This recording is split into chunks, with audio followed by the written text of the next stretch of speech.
सोलापुर जिले के मोहल तालुका के अंतर्गत पापरे गांव में बुधवार को अचानक आई तूफान बारिश और तेज हवाओं ने किसानों की मेहनत पर पानी फेर दिया। विशेष रूप से किसान दत्ता कदम के 1.5 एकड़ में फैली केली की बाग पूरी तरह से नष्ट हो गई। सोलापुर के मोहल तालुका स्थित पापरे गांव में बुधवार शाम तेज हवा और बारिश ने कहर बरपाया। दत्ता कदम नामक किसान की 1.5 एकड़ की केली के बगीचे पूरी तरह से तबाह हो गया, जिससे उसे लाखों का नुकसान हुआ है। फल बेयरिंग अवस्था में खड़ी फसल तेज हवाओं से उखड़ गई। स्थानीय किसानों ने प्रशासन से तत्काल सर्वेक्षण कर मुआवजा देने की मांग की है।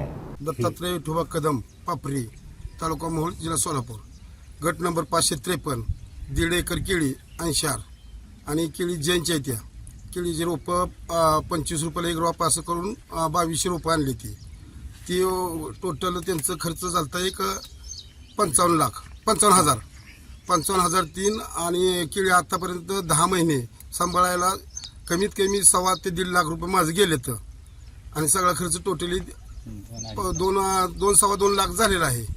तर आणि आता केळी उतरायला 15 रुपये 20 रुपयानं दिली, त्या एक 22 ते 23 टन माल निघल म्हणलं व्यापारी। मी म्हणलं ठीक आहे म्हणलं, ठरलं होतं सगळं झालं।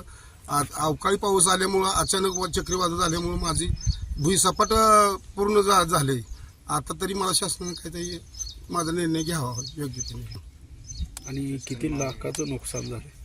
10-12 लाखाचं झाले।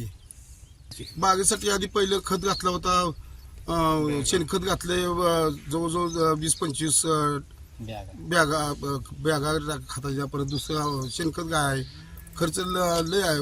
पाणी आहे हे सगळं पाणी, विहिरीवरनं पाणी बोर चाललं म्हणून सौर ऊर्जा टाकला तर सौर ऊर्जावरून ते चालू करून भिजवतो या। आता यापारी माझं कालचं ते ठरलं होतं बाबा, काल ठरलंय 20 रुपयानं, आणि आता मला मी त्याला फोन करून सांगितलं, त्याला फोटो टाकलं भुईसपाट मला नको रे बाबा म्हणला, तिकडे तुम्ही काय करायचं म्हणला। आता त्याला काय करू, पिचकले सगळं म्हणला, मी काय करू म्हणला, ती नको म्हणला मग।